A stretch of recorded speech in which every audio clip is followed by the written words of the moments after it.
terrain n'est pas très positif pour l'hydroxychloroquine, mais c'est pas pour ça qu'il faut en conclure de façon définitive. Nous sommes avec Violaine Guérin, le docteur Violaine Guérin. Bonjour, vous êtes notamment membre du collectif Laissons les médecins prescrire. Vous êtes venu régulièrement avec nous défendre la liberté de prescrire de l'hydroxychloroquine.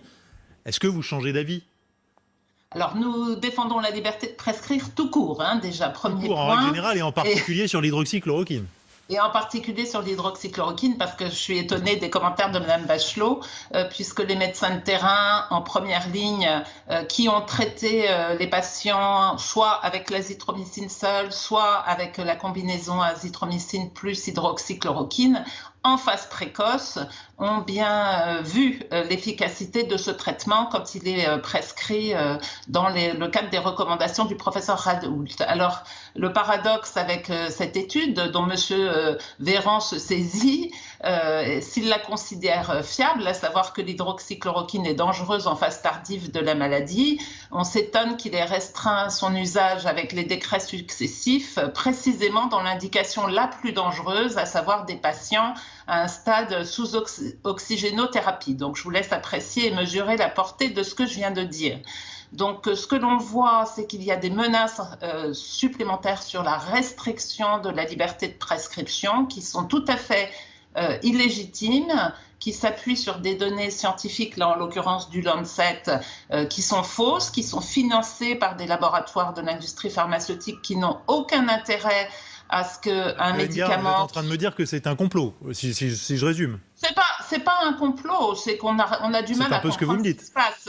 Non, moi, ce que je suis en train de vous dire, c'est que les médecins de terrain qui ont le soin de leurs patients et rien d'autre sont extrêmement étonnés de toutes, justement, ces guerres, ces choses tout à fait anormales. Nous, on a analysé l'étude du Lancet. Si vous prenez le groupe contrôle et les groupes des patients traités, vous vous apercevez que sur quasiment tous les paramètres, le groupe n'est pas comparable. Oui, et de la même manière qu'on avait dit que le professeur Raoult n'avait pas de groupe de contrôle. Enfin, si vous voulez, on a l'impression un peu, Attendez, pour ceux qui disent qu'on tourne en rond, en fait.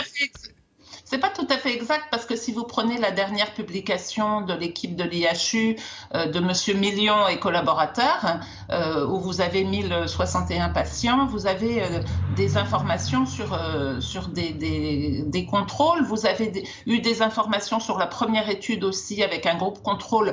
Étude que nous avons un peu critiquée parce qu'elle n'était pas en intention de traiter. On a refait les analyses justement statistiques en intention de traiter et très clairement, il y avait un intérêt sur cette étude, même s'il n'était pas aussi important que ce qui avait pu être dit, et on s'étonne que le gouvernement n'ait pas fait une étude justement dans cette indication, parce que c'était vraiment le rôle, je pense, du ministère de la Santé. Violaine Guérin, distribuons un peu la parole. Roselyne Bachelot. Alors, vous avez porté une accusation très grave qui mérite d'être étayée, c'est-à-dire que vous avez dit que les praticiens de The Lancet étaient payés par des laboratoires. Est-ce que vous pouvez nous dire exactement quels sont les laboratoires et quels étaient les intérêts à agir, puisque effectivement l'hydroxychloroquine massivement administrée, elle est d'ailleurs d'abord administrée au bénéfice d'un laboratoire français et international, Sanofi. Alors qui sont exactement les gens? Parce que quand on porte des accusations,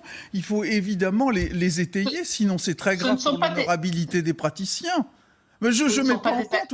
Moi, je veux des preuves. Madame Bachelot, vous lisez l'article et vous verrez que les déclarations d'intérêt sont simplement écrites dans l'article, si ce n'est qu'on peut être étonné, parce qu'effectivement, nous, on essaye de comprendre, on peut être étonné, par exemple, que M. Mera, qui a listé un certain nombre d'intérêts, a oublié de lister, par exemple, une formation qu'il a eue par Gilead au mois d'avril. Donc ça, il a omis alors, attendez, parce que là, on rentre dans des considérations de gens qu'on ne connaît pas. Moi, ma question, elle est peut-être plus directe et peut-être plus triviale. Est-ce qu'on doit interdire désormais la prescription concernant l'hydroxychloroquine à la lumière de ce qu'a dit The Lancet, docteur, dans les hôpitaux? Moi, je suis d'accord sur une chose, et je pense que tout le monde doit être d'accord là-dessus, c'est que les médecins ont fait des études pour faire des diagnostics, pour essayer de traiter, d'aider, de soigner les patients. Il faut leur laisser la liberté. S'ils ont fait 10, 12 ans d'études, c'est pour prescrire Alors, ils ont tout à fait leur conscience et puis ils sont responsables de ce qu'ils prescrivent. Donner. Et ils peuvent prescrire pour vous la Oui, liberté de non, prescription, non, mais attendez. fait même quand on est en dehors de Non, l'AMM. Non, mais Odile, je vous explique. L'autorisation mais de je mise L'autorisation de mise sur le marché. Oui, l'autorisation de mise sur le marché, il faut expliquer. Non, je ne suis pas en train de dire. On est en guerre. Non, C'est le mais président de la ça se République qui l'a dit. défend, hein. Non, mais est-ce que le président de la République n'a pas dit qu'on était en guerre? Oui, certes, oui. Est-ce que quand on est en guerre, vous posez la question si un bâton est mieux qu'un canon? Parce qu'il y a eu une AMM, mais je m'en fiche de l'AMM dans le cadre de la guerre. Maintenant que ça change, c'est une autre problématique. Mais au départ, quand personne ne savait, c'était ça le problème. Donc il faut revenir en arrière, poser le problème comme il était. Et donc on comprend très bien les positions de mes collègues et des autres médecins qui ne savent pas tâtonner. Et la science évolue. Donc il faut arrêter d'être rigide, il faut être flexible. C'est-à-dire que quelque chose aujourd'hui peut Donnons être la transformé parole à le Violaine lendemain. Guérin. Violaine Oui, Guérin. Madame Guérin, à vous. Je vous remercie de me la redonner parce que, effectivement, au début, peut-être qu'on a tâtonné, mais aujourd'hui, on ne tâtonne plus sur ce traitement en phase précoce. Il y a des études internationales qui ont confirmé l'intérêt de ce schéma thérapeutique. Nous l'avons également confirmé par C'est un une peu étude différent. qui est en cours de publication pour le moment. Et nous avons en plus d'autres informations qui arrivent avec l'intérêt de l'hydroxychloroquine en chimioprophylaxie, donc qui montre bien l'intérêt de la diminution de la charge virale. Nous avons des études qui arrivent également avec le fait que les patients qui prennent cette molécule, qui ont des lupus et des polyarthrites rhumatoïdes, ont fait moins de Covid que les autres. Donc là, on n'est plus dans le flou, on est dans des certitudes.